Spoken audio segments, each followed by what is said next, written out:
राधे राधे मित्रों, पुरुषोत्तम मास 10वां अध्याय। नारद मुनि बोले, हे तपोनिधि, उन महाक्रोधी एवं परम तपस्वी मुनि ने उस ब्राह्मण कन्या से क्या कहा, वह सब मुझे सुनाइए। सूत जी ने कहा, इस प्रकार नारद जी के वचन सुनकर श्री नारायण जी ने जो बताया कि दुर्वासा ऋषि के वे गुप्त वचन सर्वलोक हितकारी हैं। श्री नारायण ने वे वचन नारद जी को सुनाते हुए कहा कि कृपालु मेधावी ब्राह्मण पुत्री के दुख निवारणार्थ जो कहा वह इस प्रकार है। दुर्वासा ने कहा, हे सुंदरी, बहुत गुप्त बात कहता हूँ। हे सुभंगे, अब आने वाला 3रा महीना पुरुषोत्तम मास है।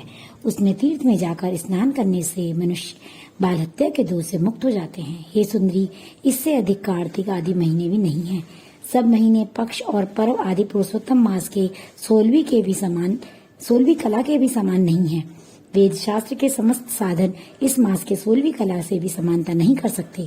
गंगा के 12 वर्ष तथा गोदावरी के एक समय के स्नान तथा सिंह के बृहस्पति में एक बार स्नान करने से इस मास में प्राप्त हो जाता है। इसमें दान तप जप आदि करने से मनोकामना पूर्ण होती है। इसलिए श्री कृष्ण के प्रिय इस मास को तुम भी सेवन करके वे बोले, मनोकामना पूर्ण करें। मैं भी इसे पुरुषोत्तम मानकर सेवन करता हूँ। हे सुभंगे, इसलिए तुम भी इसका सेवन करो। मुनि दुर्वासा इस प्रकार ब्राह्मण कन्या को कहकर चुप हो गए।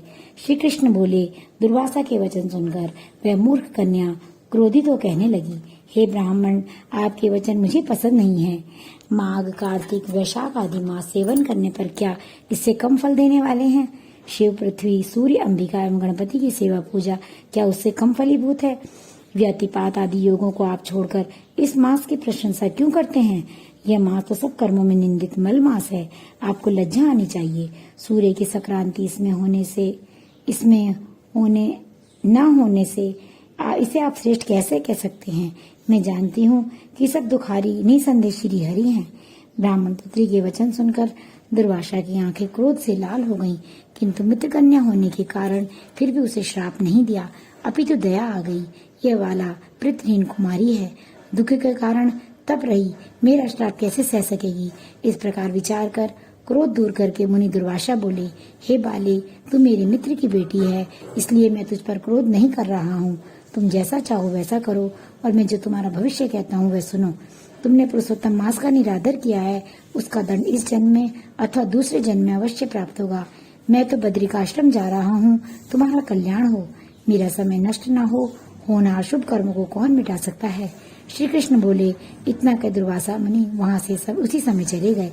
तब बहुत देर तक कन्या ने सोच विचार कर शीघ्र प्रसन्न होने वाले पार्वती पति शिव का पूजन करना निश्चित किया, और ये निश्चय करके मेधावी की पुत्री ने उग्र तपस्या करने का विचारा एवं सावित्री ब्रह्मा का पूजन त्याग केवल पार्वती पति शंकर की आराधना का निश्चय करने लगी।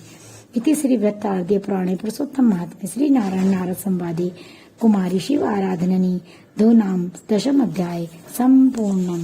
राधे राधे।